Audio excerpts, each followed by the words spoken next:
श्री भाद्रपद शुक्ल एकादशी व्रत कथा। ओम सच्चिदानंदरूपाय विश्वोत्पत्त्यादिहेतवे तापत्रय विनाशाय श्री कृष्णाय वयं नमः। युधिष्ठिर जी महाराज ने पूछा, हे केशव, भाद्रपद मास के शुक्ल पक्ष में जो एकादशी होती है उसका क्या नाम है, उसके कौन देवता हैं और कैसी विधि है, कैसे करनी चाहिए? भगवान कृष्ण बोले, हे राजन, इस विषय में मैं तुम्हें आश्चर्यजनक कथा सुनाता हूँ जिसे ब्रह्मा जी ने महात्मा नारद से कहा था। नारद जी ने पूछा, चतुर्मुख, आपको नमस्कार है। मैं भगवान विष्णु की आराधना के लिए आपके मुख से यह सुनना चाहता हूँ कि भाद्रपद मास के शुक्ल पक्ष में कौन सी एकादशी होती है। तब ब्रह्मा जी ने कहा, हे मुनि श्रेष्ठ, तुमने बहुत उत्तम बात पूछी है। क्यों न हो वैष्णव जो तुम ठहरे। भादो के शुक्ल पक्ष की एकादशी का नाम पद्मा है और इसको परिवर्तिनी के नाम से भी जानते हैं और वामन एकादशी भी कुछ लोग कहते हैं। उस दिन भगवान ऋषिकेश की पूजा होती है। यह उत्तम व्रत अवश्य करना चाहिए। सूर्यवंश में मानधाता नामक एक चक्रवर्ती सत्य प्रतिज्ञ और प्रतापी राजर्षि हो गए हैं। वे प्रजा का पालन अपने औरस पुत्रों की भांति धर्म पूर्वक किया करते थे।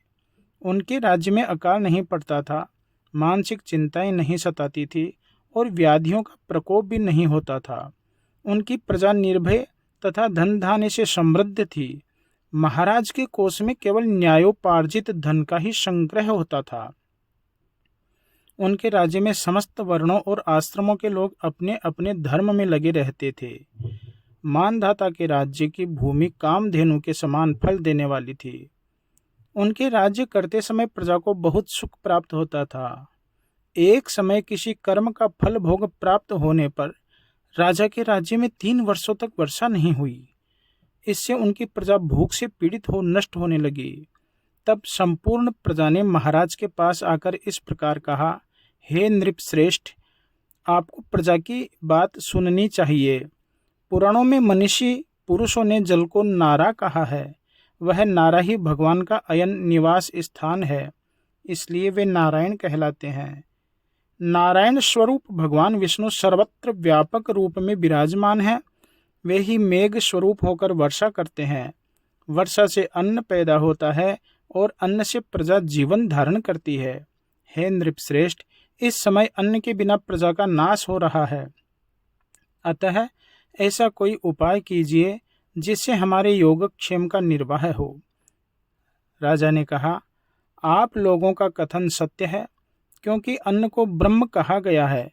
अन्न से प्राणी उत्पन्न होते हैं और अन्न से ही जगत जीवन धारण करता है। लोक में बहुधा ऐसा सुना जाता है तथा पुराण में भी बहुत विस्तार के साथ ऐसा वर्णन है कि राजाओं के अत्याचार से प्रजा को पीड़ा होती है, किंतु जब मैं बुद्धि से विचार करता हूँ तो मुझे अपना किया हुआ कोई अपराध दिखाई ही नहीं देता। फिर भी मैं प्रजा का हित करने के लिए पूर्ण रूप से प्रयत्न करूँगा। ऐसा निश्चय करके राजा मानधाता इन्हें गिने व्यक्तियों को साथ ले विधाता को प्रणाम करके सघन वन की ओर चल दिए।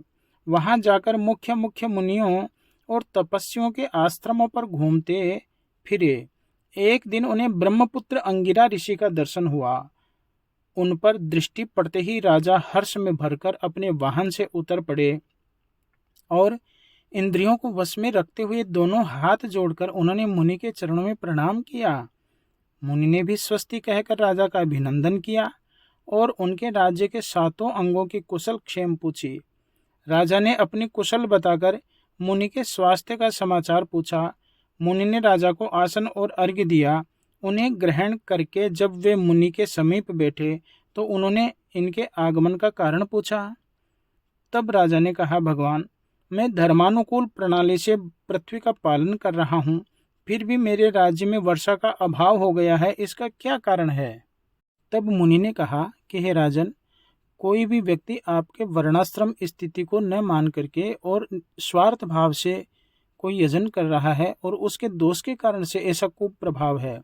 तब राजा ने कहा कि महाराज, मैं सभी वर्णाश्रमों का आदर करता हूँ, मैं किसी का अहित नहीं करूँगा। कोई ऐसा उपाय बताइए जिससे किसी का अहित भी नहीं हो और काम भी हो जाए।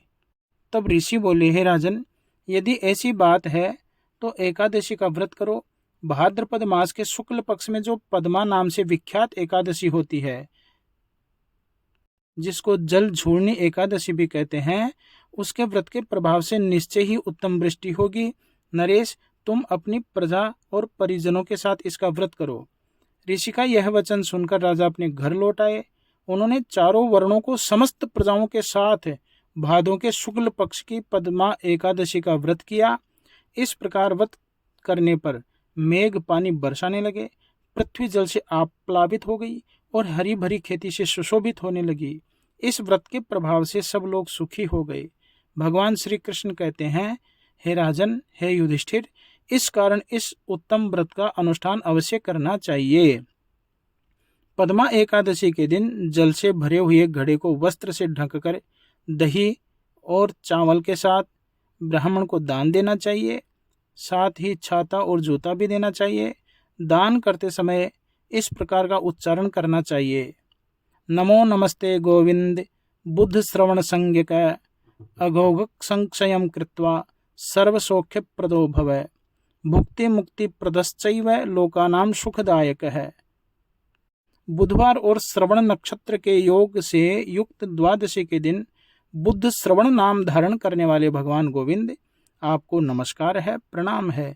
मेरी पाप राशि का नाश करके आप मुझे सब प्रकार के सुख प्रदान करें। आप पुण्यात्मा जनों को भोग और मोक्ष प्रदान करने वाले तथा सुखदायक हैं। राजन, इसके पढ़ने और सुनने से मनुष्य सब पापों से मुक्त हो जाता है। ओ मंगलम भगवान विष्णुर मंगलम गरुड़ध्वज मंगलम पुंडरीकाक्ष मंगलाय तनोहरि।